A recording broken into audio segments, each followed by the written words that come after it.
Good morning. Today's topic is plant viruses. This topic is in the first semester of botany.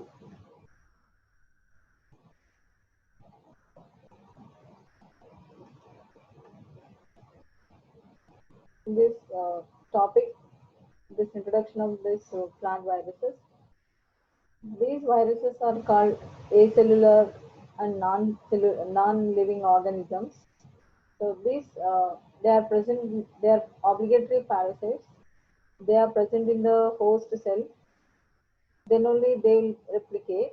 Otherwise, in the absence of the host, they'll be as a particle outside the host cell. So the cell theory cannot be applicable to these organisms. So they can be called as bridging organisms between the living and non-living organisms. So here, the living characters of this viruses is presence of nucleic acid, either DNA or RNA, and protein covering called capsid. So they don't have specific systems as in case of living organisms. So it is difficult to eradicate them. So uh, this is the plants are very small compared to bacteria. They are very small.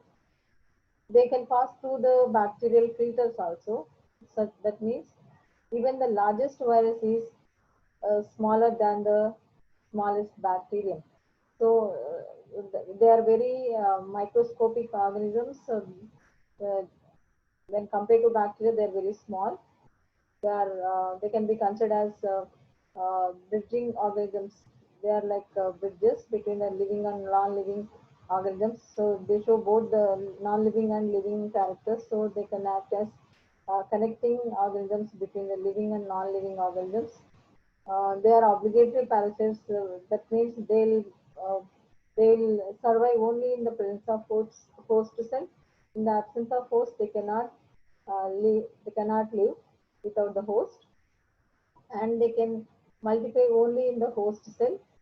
Outside the host cell, they can be present in the form of a small particle called virions.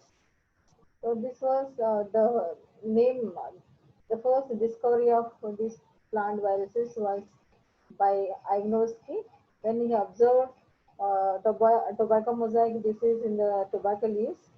He collected the liquid substance from those leaves, and he infected the healthy plants with um, that liquid. So this liquid is able to induce the disease, tobacco mosaic disease, even healthy leaves. He observed that this is a contagious disease, contagious living fluid. He called, Ionosky called it as contagious, contagium living fluid, the contagious living fluid. Later, the name Beezering coined the term uh, virus. The name virus came from a Greek word called virion, which means a poisonous substance. Coming to the shape of the viruses are of different shapes. Uh, some are spherical or cuboid. The cuboid example for this is adenovirus. Some are elongated, rod shaped, flexuous coiled viruses, bullet shaped, which is rhabdovirus, and filamentous, that is the bacteriophage M3. Some are pleomorphic, that means they can change their shapes, and they may appear in different shapes. So they are such viruses are called pleomorphic viruses. Uh, Coming to the size of the virus, the size may vary from 20 nanometers to 300 nanometers in diameter. So they are the smallest than bacteria. Some are slightly larger than protein and nucleic acid molecules. Some are about of the same size. That is, example is smallpox virus. As the smallest bacterium is even the smallest bacterium, the largest virus is uh, smaller than the uh, smallest bacterium. So these virus slightly range 300 to 400 nanometers in size. The helical viruses, cylindrical viruses, are rod-shaped viruses. The helical viruses are elongated, rod-shaped, rigid, and flexible viruses. Best example for this is TMV virus, where there is a central core of nucleic acid made up of RNA. Uh, in plant viruses, RNA is the genetic material mostly, except a few, where the cauliflower mosaic virus is having DNA. That is an exception. Except these viruses, all the plant viruses are having the RNA as a genetic material, which is surrounded by a protein coat called capsid. This capsid is made up of protein subunits called capsomeres. So the capsid is a hollow cylinder with a helical structure. Capsid consists of monomers arranged helically in a rotational axis.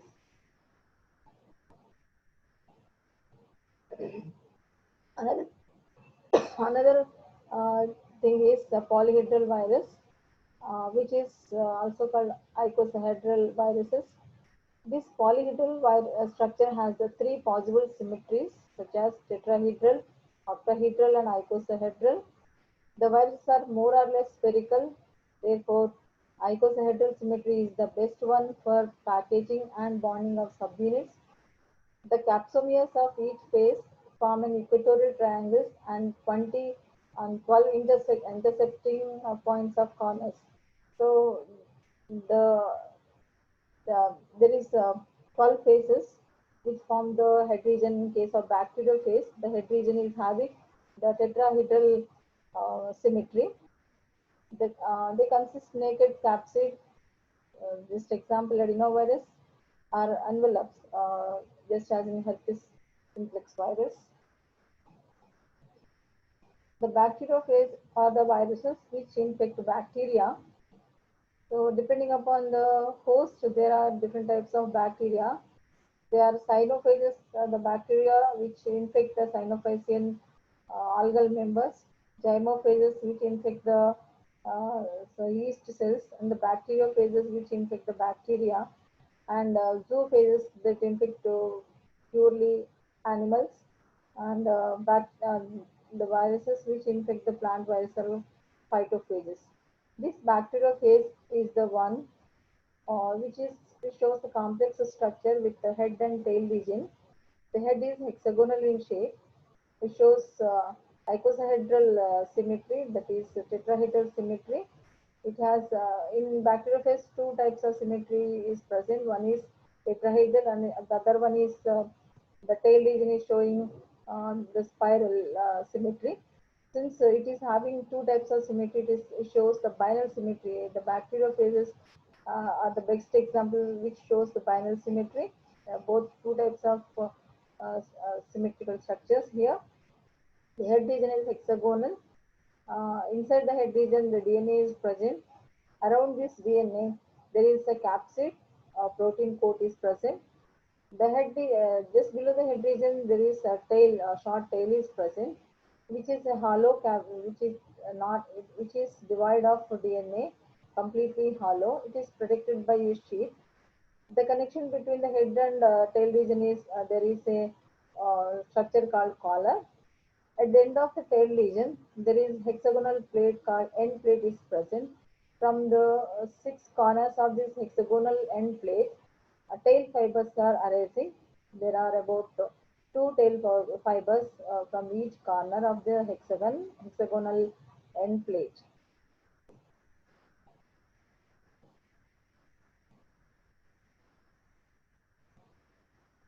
There are certain plant and animal viruses and bacteriophage. They have both icosahedral and helical symmetry, which are surrounded by thin membranous envelope. This envelope is about 10 to 15 μmicrons thickness. It is made up of proteins mainly, but in some viruses, outside this protein capsid, there are other protective coverings called peplose covering is present, which is made up of lipids and carbohydrates. The units which form this peplose are called peplomeres. So with, uh, these lipids and carbohydrates, they combine to form glycoproteins and lipoprotein molecules outside the capsid region. The lipids provide flexibility to the shape of the bacteria, viruses. That is, these lipids, which if at all present outside the protein coat, they provide flexibility to the shape.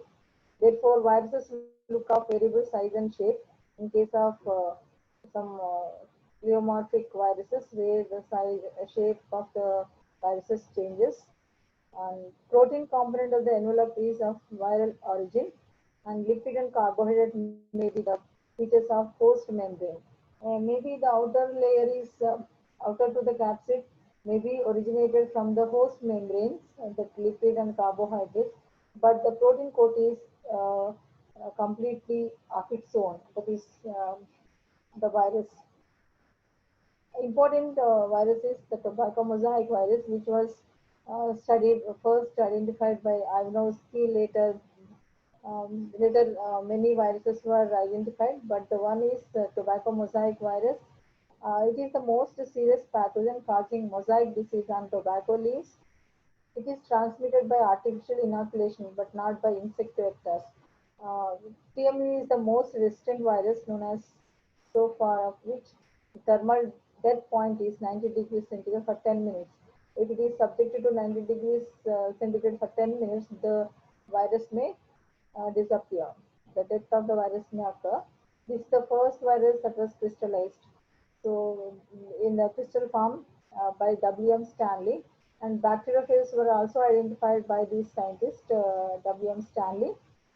So, coming to the symptoms of tobacco mosaic virus disease, which causes damage to the tobacco leaves, which decreases the quality of the tobacco leaves. Uh, this, in fact, there are other plants also, mainly the tobacco leaves. After infection, it develops symptoms of lightening of leaf color along the veins in clear early stages. That is, the main symptoms of this tobacco mosaic disease is presence of dark and light green patches on the leaf, mainly in the along the veins in the early stages. Later, the complete leaf shows patches, dark green and light green patches. Thereafter, it turns into light and dark green mosaic symptoms. So that means the dark and light patches appear in a mosaic fashion or irregular manner. That is the main symptom of this disease. Along the veins, green color turns into dark green, and the internal region turns into chlorotic. That means the loss of chlorophyll takes place in the internal region. Sometimes dark green blisters may appear in the leaf plate. So on the lamina, sometimes green blisters may appear on the leaves. The virus reduces the yield as well as quality of the product. So this reduces the quality of the tobacco leaf, which is commercially valuable. This virus structure, the TMA structure, was given by Franklin et al. Yeah, he described the structure of TMV. It is rod-shaped helical virus measuring about 280 microns with a molecular weight of 396 daltons. The virion is made up of 2,130 proteins. Protein subunits are capsomeres of identical size. The protein subunits are arranged around a central hole of 4 nm. So the central part in the rod shape of the central part is 4 nm in width or 40 angstroms, around which protein capsid is present, made up of 2,130 protein subunits called capsomeres. Each protein subunit, that is capsomere, is made up of a single polypeptide chain which possesses 158 amino acids. The molecular weight is about 17,500 daltons. So each capsomere, which is a protein subunit made up of polypeptide chain, which forms by the polymerization of amino acids. In that chain, there are about 158 amino acids, and the molecular weight of this subunit is about 17,500 daltons. Inside the protein capsid, there is a single-stranded RNA molecule, which is also spirally coiled to form helix. So there is false looping here to form a helical structure. The virus, generally the RNA is single-stranded, straight structure, but on false looping, it may form helix. The virus RNA consists of 6,500 nucleotides. So in that RNA, there are about 6,500 nucleotides. In one turn, the RNA contains 49 nucleotides. So there is a false looping here. So in one turn, the RNA contains 49 nucleotides. Altogether, there are about 6,500 nucleotides. The total number of protein subunits counting in three turns is 49. So the virus RNA utilizes the RNA which is present in the virus utilizes the amino acid ribosomes and tRNA of the host and synthesizes the complementary strand and protein. So that is the core proteins of 17,500 Daltons and two other polypeptide chains. So in TMV virus, the RNA which is present in TMV utilizes the amino acids, ribosomes and tRNA of the host cell, that is tobacco plant, and synthesizes the complementary strand and protein. So which contains about the proteins of about 17,500 Dalton molecular weight and two other polypeptide chains. The ratio of nucleic acid and protein differ with each virus. So in each virus, the nucleic acid and protein ratio may differ. So nucleic acid is about 5 to 40% of the virus and protein is about 60 to 70%. In any virus, the nucleic acid content is less when compared to the protein. That is, the RNA is present at the central position, which is surrounded by so many capsomeres. So in any virus, protein is the major protein code is having um, protein is having more percentage of the constitution in this structure. Each protein subunit of TMV consists of 158 amino acids, making about total number to about 17,531. So coming to the transmission of virus, this tobacco mosaic virus may be transmitted by mechanical method. That means if any infected plant is touched and with the same hand if healthy plant is touched, then the virus, the fluid content of the virus may be transmitted to healthy plant and causes the mosaic disease. The instruments which are used in this crop also can induce the disease in healthy plants. So the cell type of host and enters into new host through wound incision. This wound is caused in the plant due to various cultural operations such as clipping or topping the shoot. It's also transmitted by wind and water. If rain falls, then the rain water droplets which fall on the diseased plant may be spilled onto the healthy leaf and causes the disease, mosaic disease. So in the cell, the tobacco mosaic virus form crystals in the chloroplast. So during the after the entry into this healthy plant, the cell in the cell of the host, the tobacco mosaic virus will they form crystals in the chloroplast of the cell and accumulate, resulting the pigment of the cell which produces color get affected. The chloroplast is having chlorophyll pigment which is infected by this tobacco mosaic virus and causes the loss of chlorophyll, inability of the accumulation of the chlorophyll is taking place due to the activity of this virus, and that color of the leaf may change into the colorless or dark and light green patches. So the plant viruses symptoms generally are the effect of viruses is mainly these viruses mainly affect the leaf parts of the plant. The symptoms, general symptoms of these plant viruses are first thing is mosaic disease. This is the development of irregularly arranged dark and light patches on the leaves due to the loss of chlorophyll.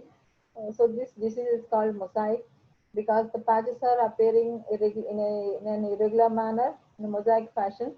So the disease is called leaf mosaic disease. It is common in tobacco and also cauliflower mosaic virus. So the second one is chlorosis disease. This chlorosis is nothing but loss of chlorophyll present in the leaf. So the leaf become colorless. This chlorosis may be of two types, vein clearing and vein banding. In the vein clearing, along the vein region of the lamina, The leaf lamina has veins. So along the veins, the chlorophyll is lost. So the vein region appears colorless, and remaining leaf appears as green color. In other cases, the leaf shows uh, the total leaf is colorless, but the vein region is green in color. So these veins, which are green in color, they act as bands around this colorless region. So that is called vein banding. It is present in case of uh, this Abelmascus esculentus. This vein banding is common. This is due, there are these two are the uh, chlorotic symptoms: vein clearing and vein banding. It is very common disease caused by these viruses. There is a necrosis or ring spots. So necrosis is nothing but the death and decay of the tissues in the affected parts of the leaf.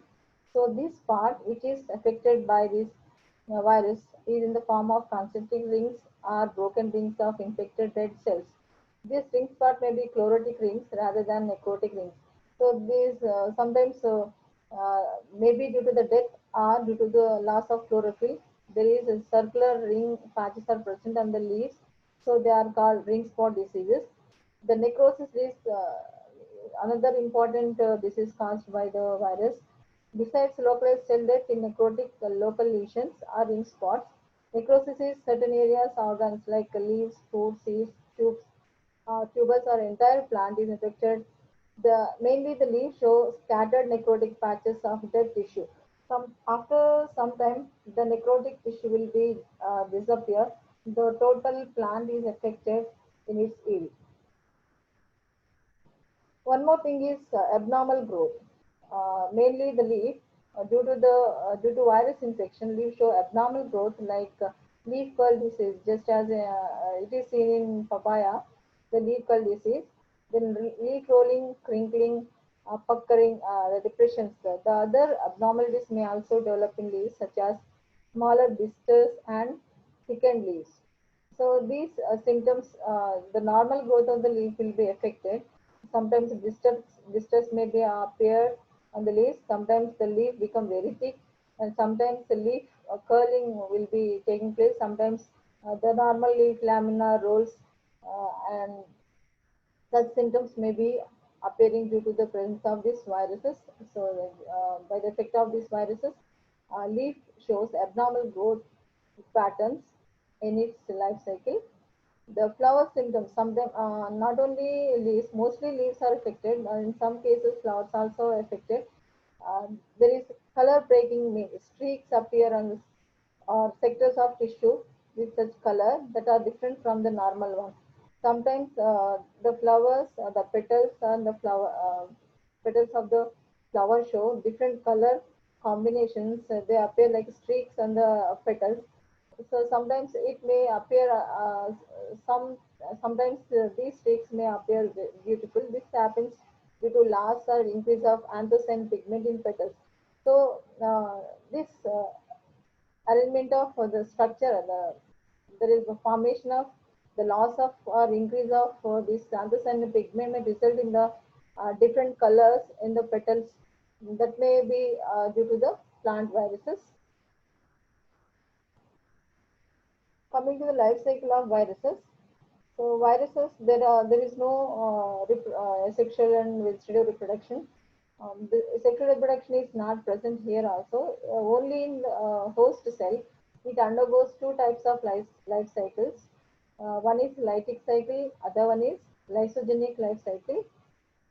This is only in the presence of viruses. In the absence of viruses, it cannot replicate. Uh, this lytic cycle is the one in which it affects the virus which undergoes this lytic cycle is called lytic phase or virulent phase. It causes a disease and also it causes the damage to the parent or host cell. This lytic cycle is present in T even bacteriophages. T4 bacteriophages are very common which undergoes this lytic cycle. In the lytic cycle, there are five stages. First one is adsorption stage, penetration stage, synthetic stage, and assembling stage. Finally, lysis stage, where the the cell, host cell will be destroyed completely by this life cycle. It is present in T1 bacteriophages. This is the life cycle in the lytic phase of the bacteriophages. T4 bacteriophages, they infect the bacteria. The bacteriophages are nothing but tadpole-like viruses. They have tadpole shape with head and tail region. At the end of the tail region, there is an end plate, hexagonal end plate, which has six tail fibers, six pairs of tail fibers from each angle of the hexagonal, each corner of the hexagonal end plate. So first stage is absorption stage, where the bacteriophage, which is having DNA in its head region, with its tail fibers, it is attached to the host bacterial cell. These tail fibers, they secrete some enzymes which destroys the bacterial cell wall. It is not completely, but pore is formed, a hole is formed in the bacterial cell wall, which is a host cell. Along through this pore region, from the head region of the bacteriophage, DNA enters into the host bacterial cell. When it enters in the bacterial cell, it takes over the bacterial genome. That means the bacteria is having its own DNA in in the nucleoid that is suppressed. That activity of the DNA is suppressed, where the viral DNA, the foreign DNA dominates in the bacterial cell. So, but the replication of both virus DNA and bacterial DNA takes place after the penetration into the um, host bacterial cell. The capsid region remains outside. The one which remains in the outside of the host cell is called host. The capsid remains outside. Only the DNA material enters into this host cell, where it dominates the bacterial genome. After penetration, there, the virus DNA and the bacterial DNA replicates to form into many Xerox copies of DNA, both virus and daughter DNA. So these, uh, after replication,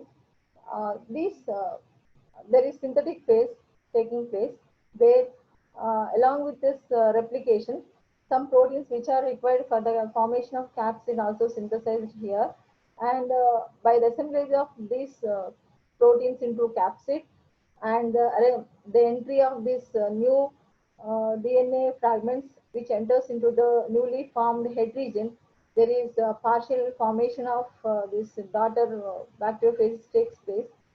So these bacteriophages, after assemblage of the end plate and tail region and the tail fibers, a complete new bacteriophages and daughter bacteriophages are formed.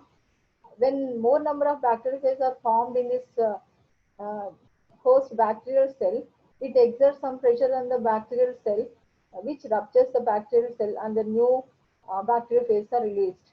So this is the life cycle where the host cell is completely destroyed by this virus. So it is called lytic phase, which causes the lysis of the host cell, which is harmful, which is also called virulent, a pathogenic, or lytic phase virus.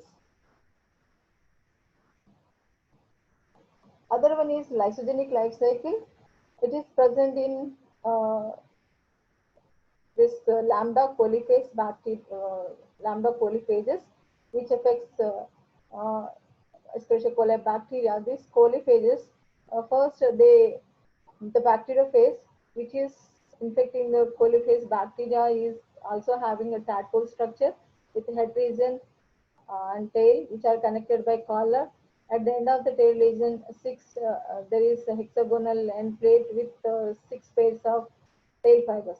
This bacteriophage, just as in the case of lytic cycle, it attacks the bacteria, where it is attached with the adsorption stage is also seen in this lysogenic cycle, where uh, tail fibers are attached with the bacteria. These tail fibers, they secrete cell wall dissolving enzymes, so that the host cell wall, there is a hole. The hole is formed in the cell wall. Through this hole, the DNA which is present in the head region, it enters into the bacterial cell. when it enters into the host bacterial cell, it is not it is incorporated into the bacterial DNA, which is present in the nuclear region. So it remains as such for a long time.